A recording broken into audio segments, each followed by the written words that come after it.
Bem, no vídeo anterior, nós estamos nessa série sobre as intuições do Vaticano II. No vídeo anterior, a gente viu sobre a Dei Verbum. Se você não viu, volte um vídeo e dá uma olhada lá.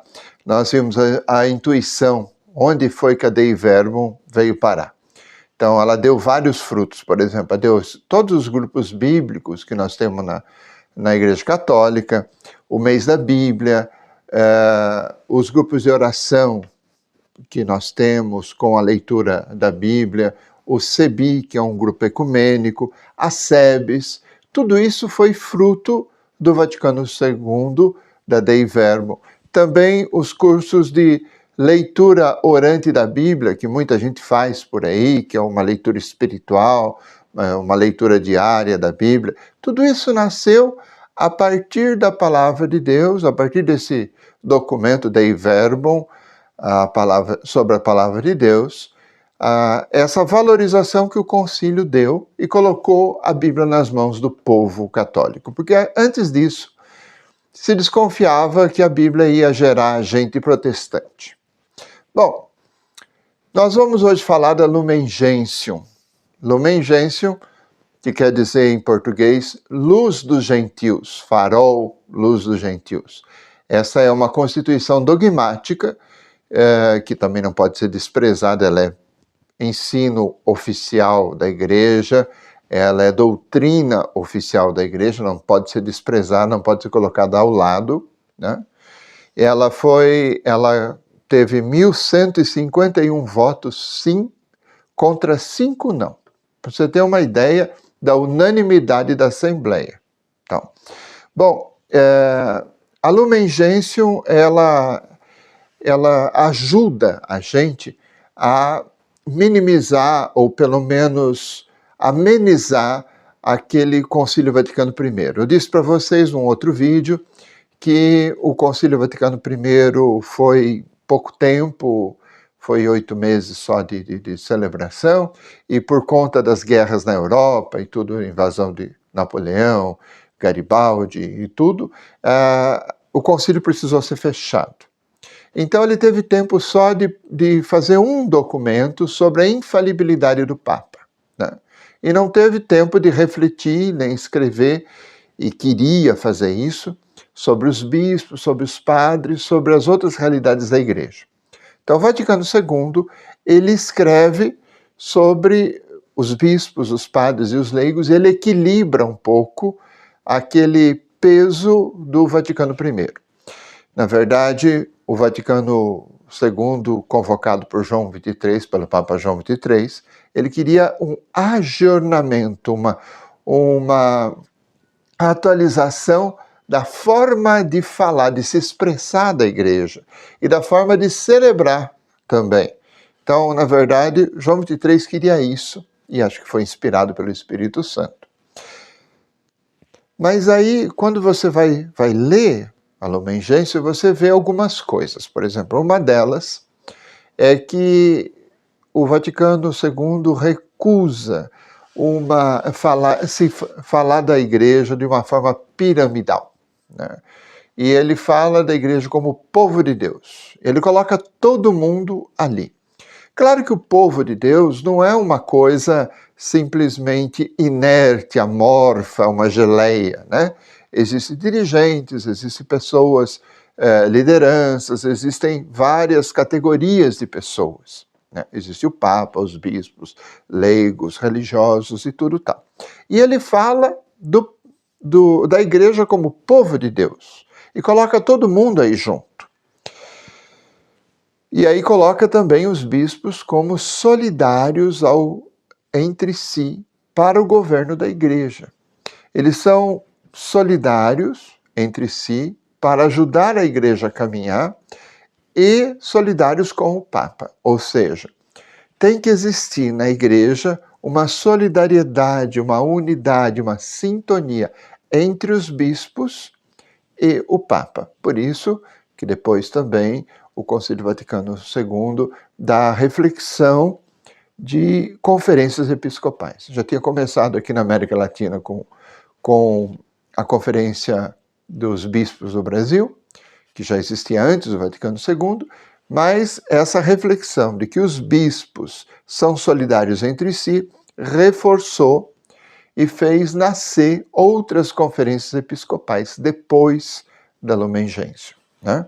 Porque é justamente isso. Um bispo não trabalha sozinho, não é o rei na sua diocese, mas ele é bispo com um outro bispo que está do lado. E nós todos somos de uma mesma fé, de uma mesma doutrina, de uma mesma igreja. Também essa doutrina de que os bispos são responsáveis e solidários entre si para ajudar o Papa a governar a igreja, deu depois o Papa Paulo VI fez depois, como fruto desse texto, o Sínodo dos Bispos, né? Começou a partir desse documento da Lumen Gentium, que é um documento que fala, a igreja que fala de si mesma. E falando de si mesma, ela fala que o Papa e os bispos têm que estar em unidade. Tanto o Papa com os bispos, tanto com os bispos com o Papa. Nós não temos direito de quebrar essa unidade, porque é uma unidade na caridade, não só na doutrina, mas na ação e na caridade também. Bom, o Papa Francisco evoluiu o Sínodo dos Bispos, criado por Paulo VI, logo depois do concílio, e tornou recentemente Sínodo da Igreja. Então não é só o Sínodo dos Bispos, mas participam do Sínodo religiosos, religiosas, leigos, bispos e o Papa. Toda a Igreja representada ali. Existia na época da confecção da Lumen Gentium uma briga, uma discussão, vamos dizer assim, melhor, uma discussão sobre se deveria fazer um documento à parte sobre a Virgem Maria, né? E se acabou refletindo e acreditando que a Virgem Maria devia entrar no documento. Então, o último capítulo da Lumen Gentium fala sobre a Santíssima Virgem Maria como uma membra do povo de Deus. Ou seja, a igreja é a comunidade dos discípulos que seguem Jesus Cristo e Maria foi a perfeita discípula que seguiu o seu filho. Então, Maria está incorporada como membro do povo de Deus. Ela nos dá inspiração. Ela é modelo para seguir. Então, veja, é aí que entra Nossa Senhora. Ela sai de um documento à parte, vamos dizer assim, ela deixa de ser só uma coisa à parte da igreja, para ser uma membra privilegiada, evidentemente, mas uma membra da comunidade dos filhos e filhas de Deus. Nós temos também, na Lumen Gentium 16, se você for dar uma olhada, esse parágrafo vai trabalhar um pouco a questão da salvação das pessoas que não são batizadas. Então ele vai dizer que as pessoas que não sendo batizadas, mas não tendo culpa, Deus acolhe, Deus salva de qualquer jeito. Por quê? Porque nós estamos pensando na igreja, esse texto pensa a igreja como instrumento da salvação, não como proprietária da salvação. Então, leia Lumen Gentium, o capítulo 16, que você vai ver, vale a pena, tá? Depois, nós percebemos que todo documento faz jus ao nome do texto, Lumen Gentium, farol dos gentios, ou luminária dos gentios, né? Um farol, ele dá direção para o marinheiro num momento de escuridão, né? Ou no momento de tempestade. É o farol que dá a direção e mostra o porto, mostra a direção. Ele orienta aqueles que vêm do mar. Ele está ao serviço das pessoas que estão trabalhando no mar. Ou seja, a Igreja Católica está ao serviço do mundo, ao serviço para evangelizar, ao serviço para fermentar, ao serviço para ajudar.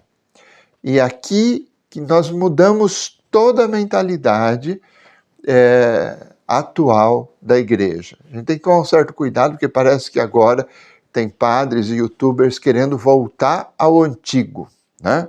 Mas não, a igreja está ao serviço, ela não está correndo do mundo, ela não está enfrentando o mundo, ela não está batalhando, não está em guerra contra ninguém, ela está ao serviço para ajudar as pessoas a se converter, para ajudar as pessoas a chegar perto do Cristo e para evangelizar as pessoas.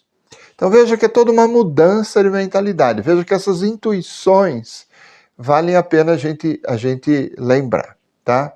Vale a pena a gente perceber. A partir daí, nascem as pastorais todas, porque é a igreja que está ao serviço da humanidade, ao serviço não de si mesma. Ela não é autorreferencial, mas bispos, padres, diáconos e leigos, todos eles estão a serviço, e aqui entram as pastorais, o serviço da igreja para a sociedade.